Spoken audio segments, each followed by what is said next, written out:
好，欢迎您回到新闻大白话的节目现场，我是前次介绍这1个小时的来宾。首先是国际政治专家赖岳翔老师，主持人好，观众朋友大家好，以及资深媒体人谢寒冰。主持人好，大家好。另外是我们的退役少将厉正杰将军。前子好，各位观众大家好。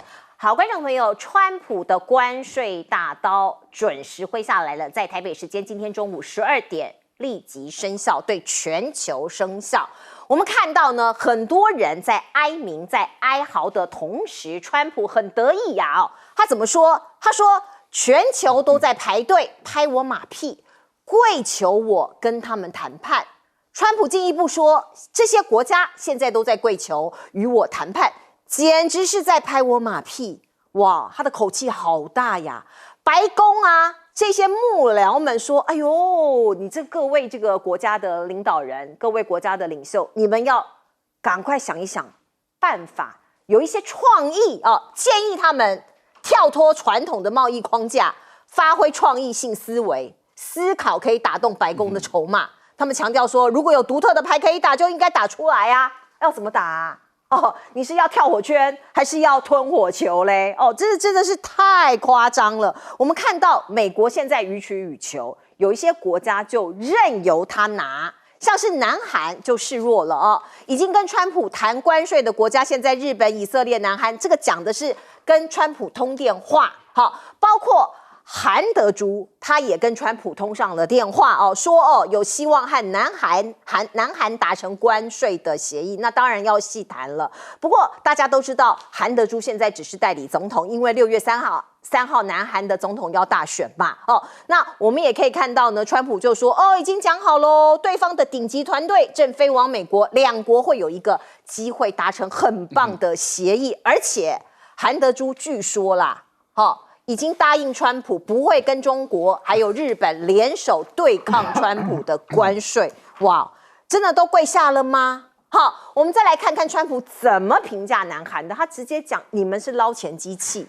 要求南韩分担高额的军费说过去我们帮你保护啊，我驻军在你那里呀，你钱军事保护费给的不够多去年其实在拜登执政的时期美国跟南韩就已经有协商了说从2026年一起分摊军费，南韩必须缴1兆5192亿韩元的军费，比起前一年要增加8.3%。可是可能川普要的还不止这一些他要的还更多。美韩造船厂签署了协议，有望助美军赶上中国舰队的规模，因为大家知道中国造舰的能力现在是世界第1强那现在我们看到美国最大的军用造船厂杭廷顿英格尔斯工业公司跟南韩现代重工业的公司也签署了合作协议所以呢，这个神盾舰可以抵御飞弹威胁，包括对手中国与北韩军火库里强大的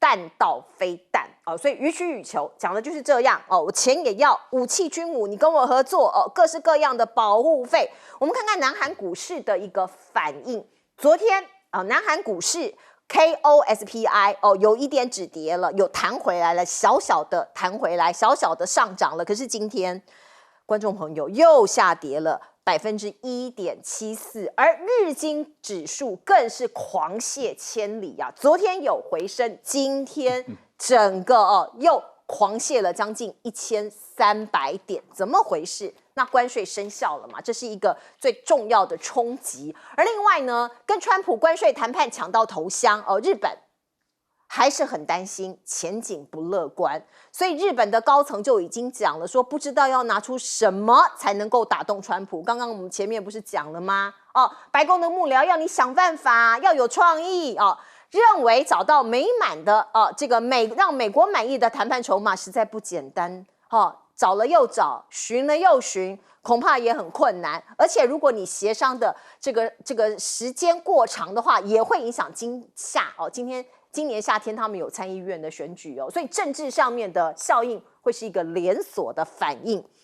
另外我们看到日本的日产公司，因为大家知道日本的这个汽车工业是很发达的那担心这个贸易的这个关税的这个事情会让他们整个垮掉所以他们打算把福冈的工厂部分，这是日产公司转到美国，你看这样不就奏效了吗？好，那我们再来看看最新的消息，是日本公民党党魁说是这个月的下旬要到中国去，或也可能转交石破茂致习近平的亲笔信，有没有可能日本现在想一个办法，跟中国大陆这边也来做一个贸易上的结合，分摊风险呢？来请教。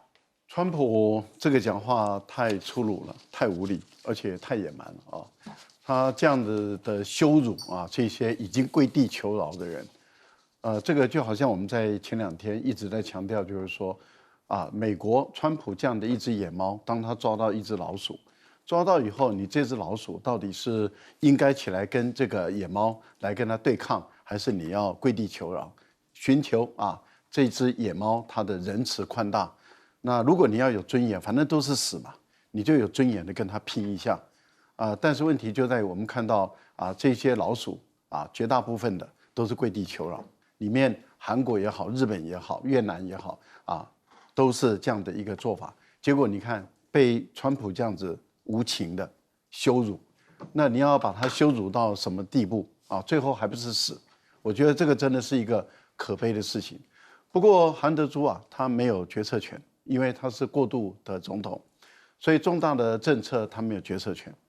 6月3号新的总统上来了以后，因为尹锡悦是被弹劾的，所以是一选上就是就职了所以他们很快的就会上任。那现在韩德洙派了一个代表团去，你最终还是要这个总统来拍板定案。为什么呢？因为川普他要彰显他已经是一个帝王一个君王。他现在要求的是那些跪地求饶的人都把贡品给我送上来，而贡品是你自己要准备，要让我满意为止，让我龙心大悦。对，这个是坏透了。这个等于是最早以前几千年来这种封建的专制思想。这种封建的专制思想就是说，你必须要为我你的朝贡要把你的贡品想好，所以这些人这些奴才他们要想方设法的，然后要殚思竭虑的去想说，我要找什么样的贡品才能够满足这位独裁者他的龙心大悦。那台积电也供上去了嘛，结果得到的是羞辱。刚刚又有个新的川普又说话了，他说：“你看，我就说跟你台积电课100%的关税，你看他马上自动的就送上门来了。”那我现在不只要这些，我要更多。那这个就是什么？这个就是你这个贡品送上去以后，他不够满意，他要的是整个台湾的半导体全部给我搬过去。这个叫什么？这个叫做赖清德，你要为我们台湾负责任台积电你们这是负责任，你要为我们的股东负责任你们把台积电当贡品送上去，还遭到羞辱，他还要更多。那我们的股东怎么办？台积电对台湾来讲影响怎么样？然后赖清德你怎么对台湾的民众做交代？现在的韩德洙怎么为韩国人做交代？石破茂打了一个电话求饶，求了半天以后，以为这个川普会放他一马，结果照样课征关税。他现在的态度很简单川普的态度，他说他跟韩德洙打了一个电话，他说这个从阿拉斯加到这个日本、韩国、台湾的这条天然气管线中日日本、韩国、台湾，你们要付钱来帮我修这条管线，岂有此理当时俄罗斯的北溪2号线从俄罗斯接到这个德国的时候，这个是双方各出一半的钱合组一家叫做北溪2号线的这个天然气管公司，而且它的公司的总部放在第三地，也就是瑞士。至少是俄罗斯跟欧盟是各半的。现在是川普要我们来付这个钱，目前估计就要400多亿美元，而北溪2号线才90亿美元呢，各半才出45亿欧元，而不是美元，是欧元，各半出45亿欧元，而川普这一开口就是要400亿，台湾凭什么要拿出这个钱来？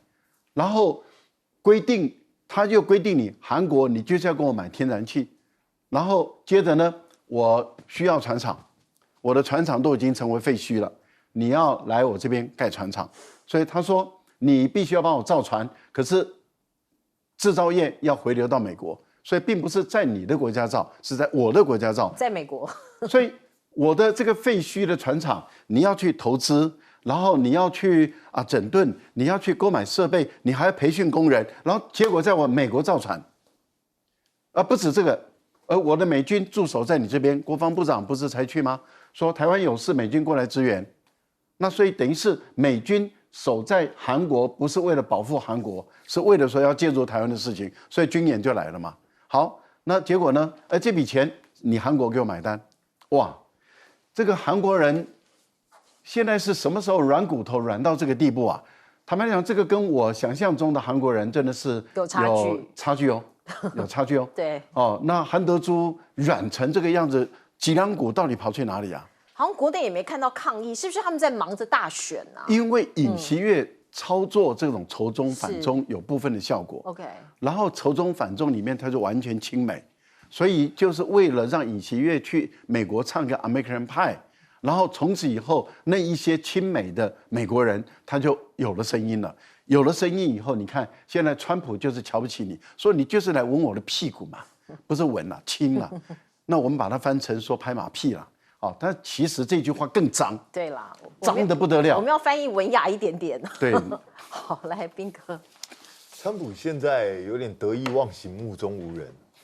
那为什么？因为他们这几天一直在强调，70几个国家排队在要等着跟我谈判。你看那个真的是万国来朝那种，果然是天朝上国，所以他当然很爽。可是他真的有这么爽吗？其实我觉得未必。为什么？因为美国内部的反弹声音也非常大，美国的股市表现也不好，是，对不对？所以它的内忧其实是很大的，而且在逐渐累积当中。但外面呢，你看哦，他讲话是讲得很硬，比如说越南你零关税也没用，我就叫你一定要满意，给我满意的东西才行。那对我们台湾也是呛虾，你台积电赶不过来，我要抽你100%的关税。然后对中国大陆也是直接104%，史上最高的关税生效。那可是，其实我个人认为，川普还是在虚张声势。他其实自己心里头很清楚，时间也是不等人的。这个时间拖得越长，其实对他越不利。然后第一个，现在对他来讲一个最大的问题就是70几个国家要跟他谈，请问你怎么谈？你要怎么谈？而且美国人还讲说，川普都会参与哦，不可能啦！你怎么参与？70几个国家，你开什么玩笑？对啊，所以呢，他们讲的更幽默了，说你要让他高兴。对啊，这什么意思啊？而且有创意哦。是这70几个国家全部要办老来子，这样你还要有创意，跳火圈，要彩衣娱亲，对啊。所以这到底在鬼扯什么东西啊？其实我觉得他其实要的只是一个态度，他要的就是你们大家都听话，听话了之后，我就顺手这样让一点点东西出来，但是我美国就占了很大的便宜。他要的是这样，可是不要忘了。欧盟并没有完全软下来，因为欧盟知道如果完全软下来是不得了的事情。那中国大陆是很硬，一直跟他应对。那在这种应对的状况下，其实川普也有一点点放松。他说我等你们来谈啊，打个电话来就 OK 啦。看起来好像打电话来还有优惠的样子。那到底是怎样？当然不知道。可是我认为，川普这个人的个性就是这样：你对他硬着来，他可能还会尊敬你，把你当个对手；你对他软着来。那当然，你们就是来跪舔的啊，这不啰嗦啊。那我当然就是予取予求，你就看我高兴啊。所以你会看到，不管韩国也好，日本也好，看起来他们都是排在前几名哎。昨天还有一个赌盘，你知道第一名本来一度是台湾，会最早答案承诺，但台湾很快就落到3、4名以后去，日本变第1名。那看起来日韩应该谈成的机会都很大啊。那为什么他们的股市反而是下挫了？因为他们的民众赫然发现一件事情。对，你是排在前面比较早谈，但谈的结果未必对你好，这个结果可能是更糟了。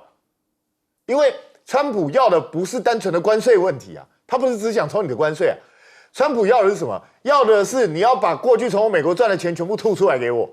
他要的是这个。那如果真的让川普达成这个目标，那请问一下，以后怎么活下去？美国这个市场完全放弃吗？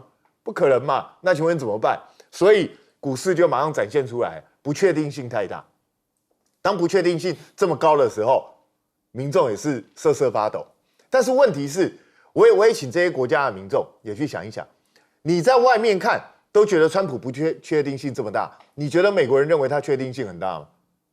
美国人也认为他不确定性很大，因为这个关税战今天中午开始生效，显而易见的，美国会立刻通膨，100%会立刻通膨，因为市面上的东西前几天已经都被大家抢得差不多了，那这几天大家都不敢进来，因为不知道你关税到底要抽我多少，所以在这种状况下，你货一定会少，货一少，马上物价就涨，是，那物价涨了，美国人能够撑几天？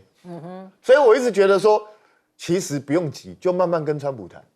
看看到底是美国能够一个人抵抗全世界，还是全世界能够把美国拖垮？刚刚彬哥提到的那个赌盘，现在最新的排名是南韩已经是第1名，南韩又第一啊！第1名。好，来将军，不管谁第几名，日本、韩国还有这几个国家，包括我们台湾在内哈，我觉得去谈绝对是没有用的，也谈不出一个效果。我们看到越南第一个嘛，他说我们零关税，马上不但没有答应，还继续打脸你，就说我不只是要零关税，其实他要的是你越南不可以，要跟中国大陆要争取更高的税率，不要越南不可以形成一个洗产地的国家哈。这个谈判有很多的技巧，可是你怎么样？我觉得全世界没有人能够谈得赢川普，为什么呢？因为我们经常讲一句话，台湾话讲叫做什么呢？叫做穷加用，用加熊。熊加摩天流，摩天流加神经魔镜穷，对不对？川普他就是一个既没天良、神医又不正常的人嘛，那你怎么去跟他谈？那昨天后来大家赫然发现，有人突然发现说是川普的公式计算错了多算了4倍的这个关税，因为那天关税一公布，大家想，哎呦怎么那么高啊？后来果然有一些学者去发现，就搞半天。堂堂一个美国，这么多的哈佛大学，这么多的经济诺贝尔学奖的得主，居然他们的总统算出来公式是错的公式，怎么讲呢？他的关税怎么算呢？他是说贸易逆差，是这个分母，下面来讲是除以进口关税乘以0.25乘以0.4。正常来讲，应该不是0.25啦，应该是0.945，也就是说，它叫这个系数是对口的传导率这是经济上的专有名词。但是很多的昨天在网络上面，大家很多就发现说，你这个公式套用的这种系数套用错了，应该是0.945，不是0.25，所以它算出来又多了4倍，你知道？那大家都没办法接受。可是我们看到，虽然说这个公式来讲的话，经济学者已经算说你这公式有问题，多了4倍。可是目前来讲，川普也没有要改的意思。所以我觉得这场各国去谈，根本就是没有筹码去谈。而且川普就像是刚刚前面2位讲的一样，他要的不是关税的问题，他要的是你把我美国赚的钱都把我还给美国。尤其是说他讲的赤裸裸的，就是你干脆捐钱给我，对不对我们不要谈了，你就把钱捐给我，或者买我的武器啊，或者是说你这个整个市场整个开放让我进去买，然后我定多少关税你都不可以反抗，都不可以讲话，就这么关税。他要的就这个那你去有什么好谈的？所以我觉得各国就等着踹了蛋吧。那大家后续来讲，就看着世界上面经济的再一次的大萧条。是，你看川普这么疯狂全世界几乎都跪下了，都不敢反抗。现在唯一看起来还站得比较直的就是中国大陆了。那美中这场大战到底谁可以笑到最后呢？我们先来看看一名20岁的网红，他是美国人啊，最近到中国大陆去做一些直播到各地去做一些报道啦大概就是一些画面。那他看到呢有这个中国大陆的一个表演琵琶名曲《十面埋伏》的时候，第一次听到这一首音乐，他脱口而出“天佑美国”。我们来看看。That's so cool.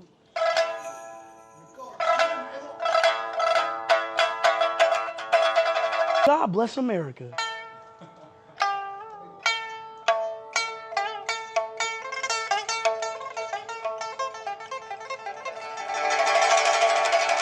Woo! Hey, you are amazing. Newbie. Oh my God, that was fire. She went Super Saiyan on her hand. That was crazy. 好，这一名穿着粉红色 T 恤的人，在中国大陆大家叫他这个甲亢哥，因为他的表情动作都非常的夸张，很像甲亢一样那他叫 Speed， 他说天佑美国，网友就讲说，奇怪，他难道听出了这首曲子的杀气了吗？我们必须说，中国跟美国现在杀气腾腾啊，两边都在对峙都在出招。川普先说我在等你习近平的电话并且他还说，其实中国也希望谈判，只是中国不知道如何开始谈所以大家在比赛一个胆小鬼的游戏嘛，看谁先示弱我们看到美国川普口中所谓的104%的关税，此刻已经生效了。所以美股开盘之后飙1000点，本来是飙涨的，后来翻黑，标普也跌破了5000点。川普说中国这个关税高达104是为哪桩呢？他说因为北京在操纵汇率，抵消冲击，所以我知道他们在这么做所以呢这个关税是非进行到底不可。我们看到外交部，中国大陆的外交部呢，当然也做出一些反应林健他是中国外交部的发言人，他说中国人民的正当发展权利不容剥夺，发展的利益也不容侵犯。商务部也说，如果美方执意进一步升级经贸限制措施，中方奉陪到底。现在看起来还是硬碰硬两边都没有放松2颗大石头要对撞了吗？我们再来看看，包括川普又使出一招，这是小货品，因为包括美国有很多的这个民生消费是透过网购嘛，那大家知道网购就会有很多小包裹。那现在川普下令5月2号开始，这些从中国香港寄到美国的小包裹，它的关税翻3倍你这个是在掐死你自己的美国人因为美国人，如果你买一些比较便宜的小商品，像是淘宝这些东西，你这个关税这个涨这么多那也变贵啦那中国大陆现在手上到底还有没有王牌呢？都说你要打什么牌嘛，他手里是不是还有王牌？我们先来看看，有6招这个是媒体的分析，说是中国大陆还有6招王牌，包括大幅加征美国像是大豆高粱等农产品的关税，还有禁止美国的这些肉像鸡肉输往中国，以及暂时合作打击芬太尼毒品的打击，因为美国很希望可以打击，那我中国就暂停。还有服贸领域的反制措施，还有呢，禁止美国电影调查美企在中国知识产权的获益情况那这个真的是方方面面。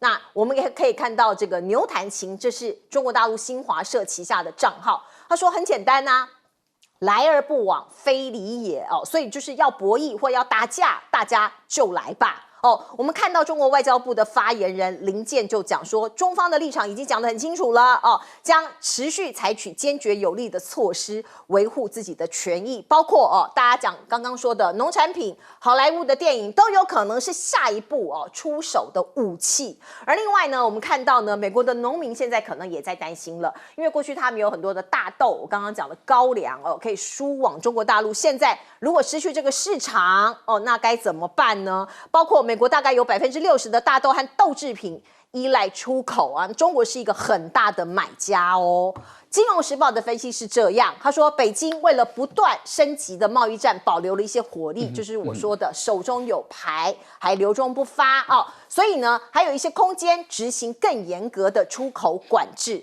另外欧盟的动向也是大家关注的我们看到欧盟的这个冯德莱恩他跟李强通话了，这是中国的总理说希望透过谈判来解决问题。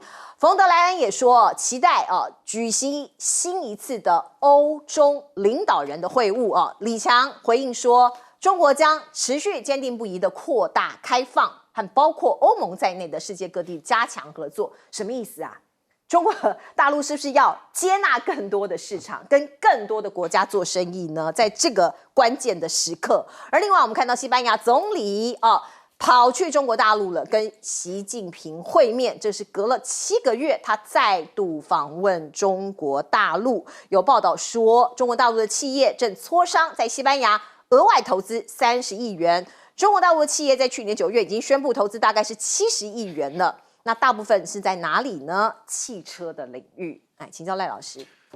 当美国一直要把这个经济全球化的这个体系把它摧毁，然后要把这个自由贸易尤其我们最重要是自由化，要把它终结。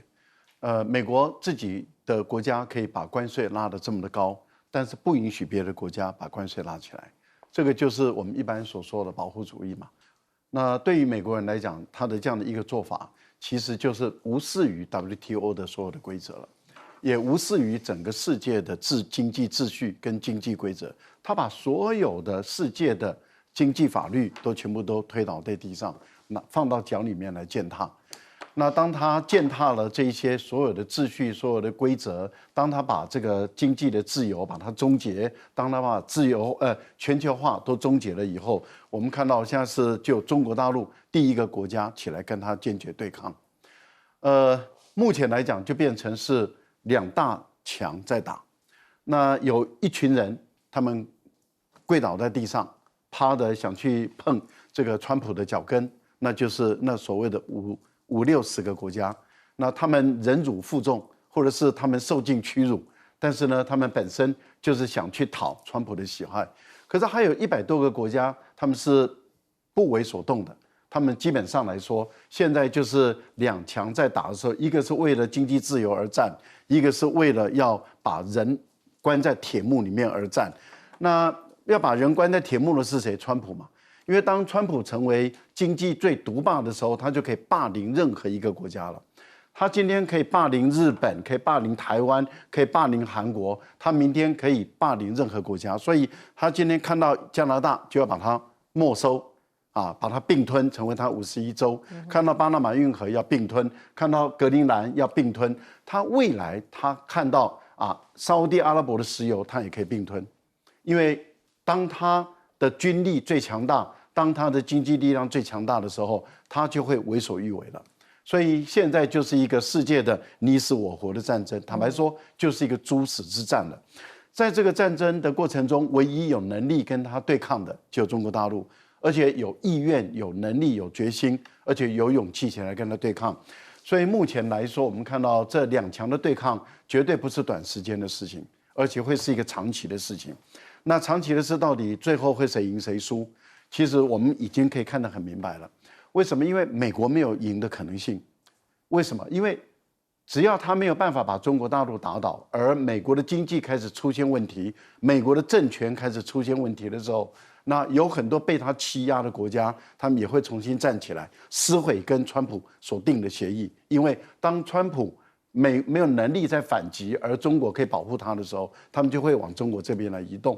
所以你看，当美国把这个关税壁垒拉得高高的，而中国大陆跟大部分的国家开始积极的推动贸易自由化，所以他跟日本在推这个贸易自由，也就是双方把关税想办法降到最低。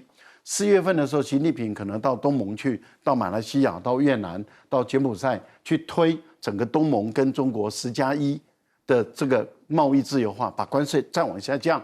那也就是说，一个再把关税拉起来，然后另外一个国家想办法把关税往下降的情形下，那么越来越多的国家跟中国大陆的贸易额就会拉起来了，而跟美国的贸易额就会减少。所以美国会相对跟全世界所有的国家的贸易额会一直在萎缩，而中国的贸易额在扩大的时候，大家已经看出这个分水岭了。其实这是一场今日之战，也是一场明日之战。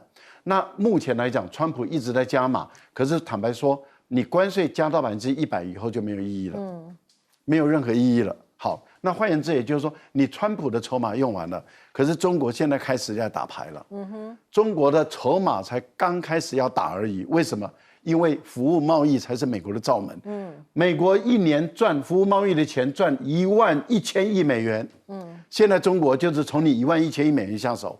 这个才是刚刚开始而已。对，这个真的是一个很可怕的罩门。来，请教彬哥。我是觉得，川普是不是搞不清楚美国过去这几十年是因为什么东西强大？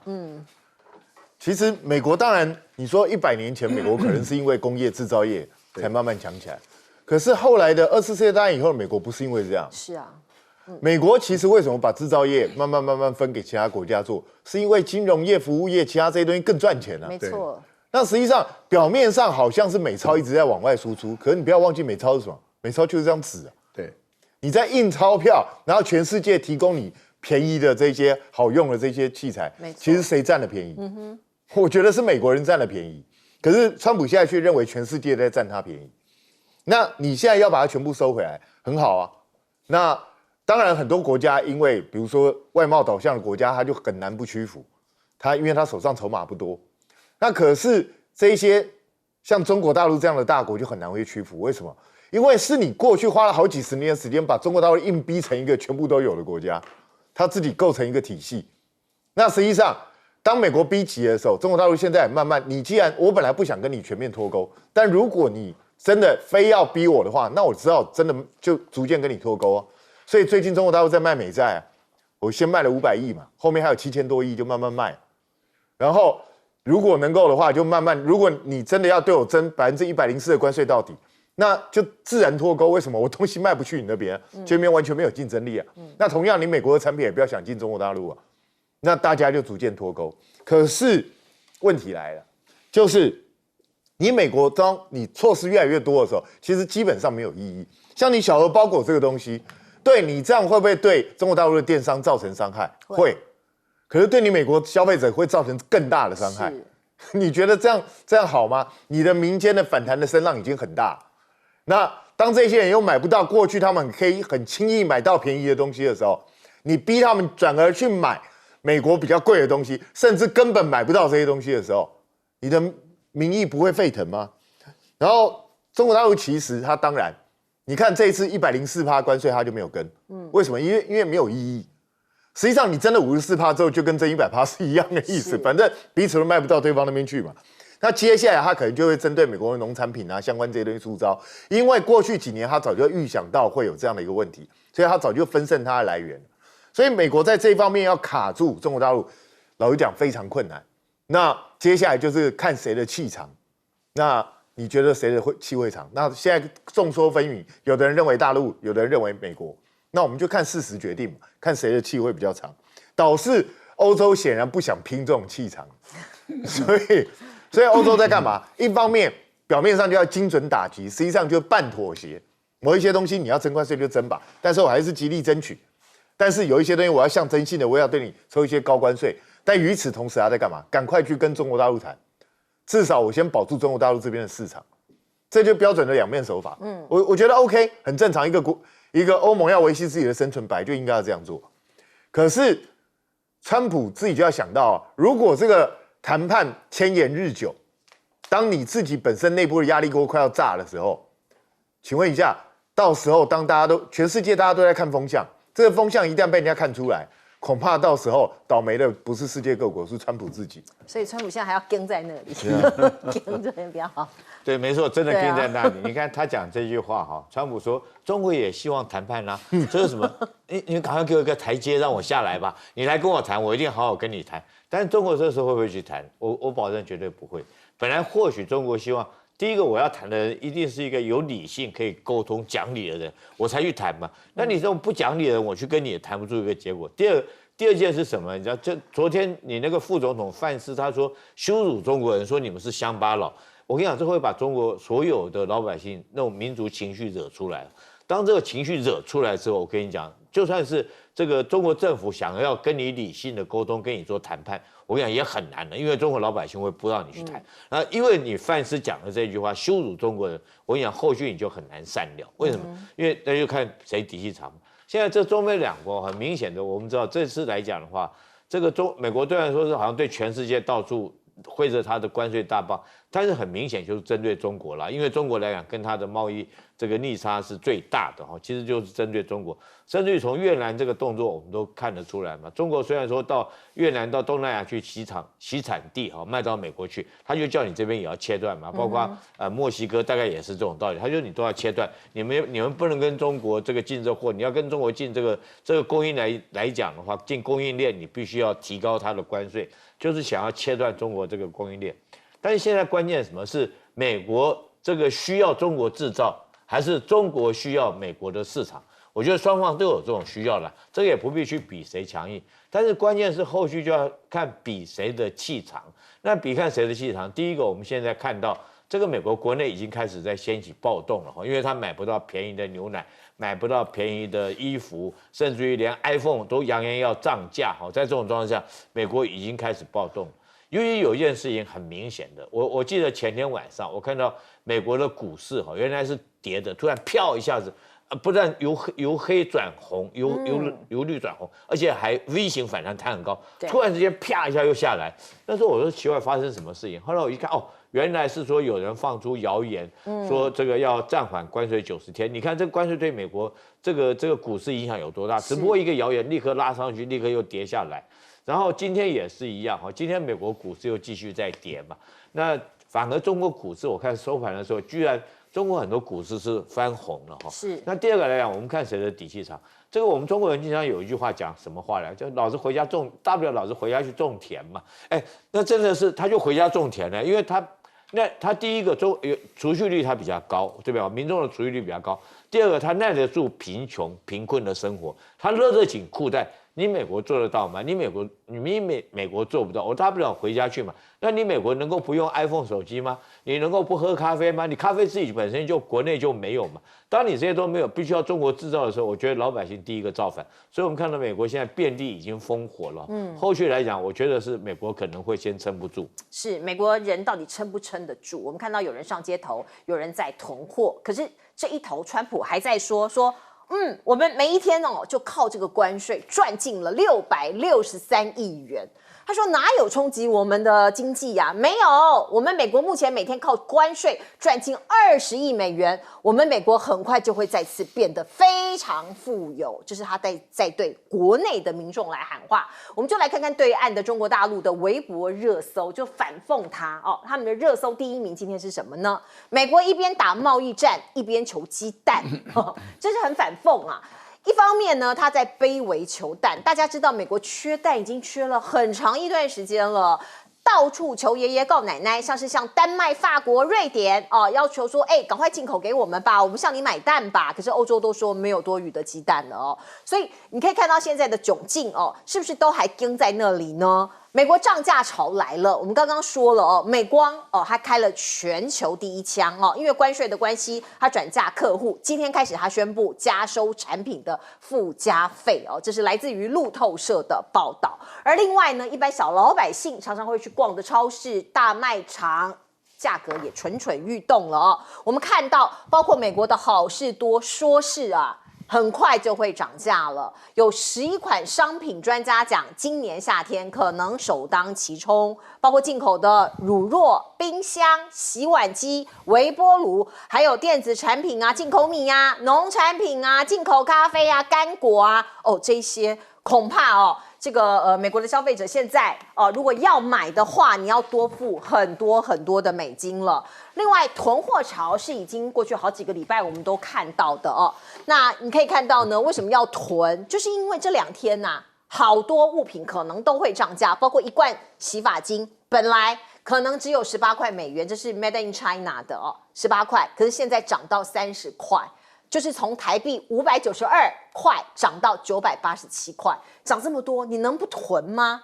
还有必须讲马斯克这一次的这个关税战，他没有这么同意。你可以看到呢，他在唱反调，他就一直骂这个操盘手纳瓦罗什么骂他一些很难听的话，什么比砖头还蠢在 X 上面呢不断的在骂。那我们也可以看到，包括美国前财政部长桑莫斯就说我很担心经济会衰退。其实不止他啦，有很多的经济学家都在忧心这件事情，而且会担心更多的失业人口出现。而另外我们看到，包括川普口中不断的说要让制造业回流美国，可是有可能吗？美国人其实长久以来已经叫他们刻苦耐劳，好好的工作，这件事情已经很难发生了。我们来看看他们自己拍的一个嘲讽短片。Tariffs worked. Trump brought back factory jobs, baby. You're hired, man. Pay is $3 a day. How am I supposed to survive on $15 a week? $21 a week, no days off, and no bathroom breaks. What if I need to go to the bathroom? You hold it in like a real patriot. Why is everybody wearing masks? Yeah, they're pretty much breathing in toxic fumes all day. I doubt they even work. What are they breathing in? Yeah, mostly chemicals that are banned in other countries. Oh my God. And what's up with all the kids? Is it bring your kid to work day? Every day is bring your kid to work day. They work here too. Is that a baby? That's our head safety inspector. 好，让美国人可以享受非常低廉的衣服、日常用品，都是我们这些亚洲人，我必须这样讲，都是很多亚洲国家低薪的劳工没日没夜的工作卖干做出来的哦，这些美国人可能不知道哦，所以一般老百姓看到这样的短片，也许他才豁然开朗。哦，这些回来的工作，这些制造业如果回来，他们能去工厂做工吗？能去做这样子的事情吗？每天只领3块钱，没有休息日，没有厕所，还雇佣童工，那当然这些都是非法的哦。那这些都是这个可能过去像是我们这些过去是开发中国家，现在慢慢走出来，付出的代价，包括环境的代价，包括劳工的代价，包括各个方方面面。我们看到美国这些高阶层，包括川普在内的领导人，他们想的是什么？让美国的工人做 iPhone 啊。iPhone 回到美国做多好啊！这是美国的商务部部长说的。可是问题是，他们能够坐在那儿做一只 iPhone 手机吗？哦，在那边组装吗？哦，我们再来看看，包括这一个画面，制造业回归，请导播让我们看看。你可以看到呢，现在网上疯传了美国工人埋头苦干的迷因图跟影片哦，这是在 TikTok 上面，网友以人工智能生成的影片，就是 AI 生成的影片，显示美国民众在工厂里头工作，还有穿制服组装手机的画面，这是未来的美国。这是未来美国的图像吗？哦，所以我们可以看到呢，如果好，就像是一个 iPhone 手机好了，它回流到美国去组装好了，你知道成本会变成多高吗？它不可能一天只领3块美金啊，观众朋友，所以这个成本就会推升，所以未来一只 iPhone 可能要卖到11.6万台币，哦，大概是这个美金3500元，所以它的成本一定会推高的嘛，好。我们看到川普就在痛批说，许多国家长期以来都恶劣的对待美国，我们任人摆布被欺负的对象。他是不是搞错了？刚刚彬哥已经讲了，他搞错了，所以他可能还要回去再把这个 update 一下哦，这个科技发展，还有美国的这个服务经济的输出的一个这个历史。另外，我们再来看看孟加拉这个国家。我们说到有一些国家很可怜呐，像是孟加拉就是其中一国，它非常的穷。它这个国家有很多人在做成衣，就像你看到这个画面，这个画面还算是整齐的哦。有一些工厂啊，里头是妇女还有童工哦，上次发生大火就很多人，很糟糕的环境。那现在呢，孟加拉也被课高关税，所以孟加拉的临时的政府哦，就致函川普说：“求求你，可不可以晚一点，帮我们把这个关税 delay 一下这个关税。”3个月，我们很惨呐。孟加拉是仅次于中国的全球第2大服装生产国，拥有将近3500家工厂，它雇佣大概400万工人，廉价的服装的血汗工厂压榨当地的劳工，让西方国家能够享受廉价的时尚。大家说快速时尚，一件 T 恤3块钱，一件洋装10块美元，怎么来的？就是这么来的。其实它这个牵涉到人均所得的问题啊，就是说美国的人均所得跟孟加拉国的人均所得是天地之别。那因此呢，你的产品如果在孟加拉生产的话，你支出去的工资就是这么低嘛，因为它的日薪、它的月薪它就是很低，那你的人事成本的支出当然就相对来讲就低了。人事成本的支出低，然后它的房价也低，土地也低，然后你整个产品的制造成本就相对来讲就下降了，那下降了当然就比较好卖嘛，那买的人也可以买到一个比较便宜的产品。可是如果你要把这一些产品都移到美国去，而美国的人均所得就是比较高嘛，那所以美国人的工资，例如说他一个礼拜他的工资要21块或是要50块，那你想想看美元哦，那你想他的所得就是这么的高的情形下，你的成本就垫高了，电费也贵，土地也贵，房子也贵，人工成本也贵，那都贵的情形下，你又对世界各国课高关税，所以它的原料材料也都上涨了。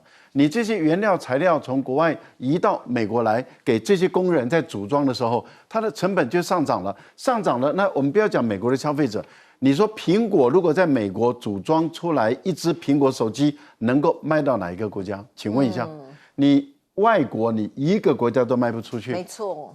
那你自己国家贵得不得了，然后外国的手机进来的时候就把你的手机就砍得一塌糊涂，所以你苹果就一定倒闭嘛。苹果没有富士康，富士康都全部移到美国去。我们现在就请富士康，郭台铭，你站出来说，你愿意把富士康整个移到美国？你看你的富士康在美国生产制造出来的手机的成本应该要多少？我想那个郭台铭最清楚，一只手机在美国生产要多少就知道了。我们进一下广告。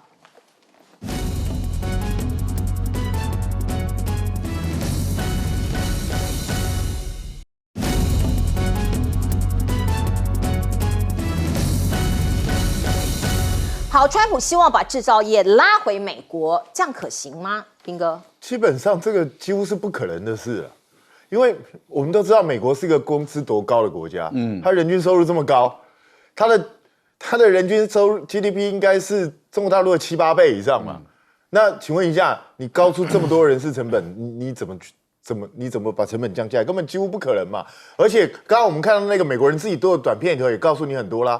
你的这些相关的环保问题、有毒物质的问题，然后你的人工可以像这些东南亚或者大陆一样，一天给你工作10个小时、12个小时吗？根本不可能嘛。然后你的福利措施也不可能像这些国家相对的这么差。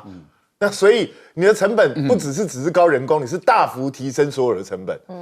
你要知道，现在他们估说，如果苹果在美国生产一支要3500块美金。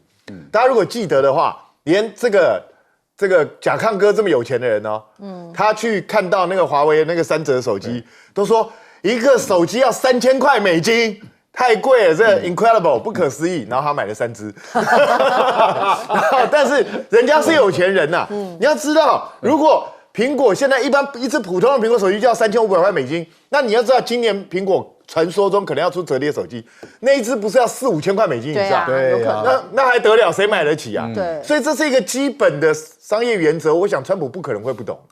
好，我们先进一下广告。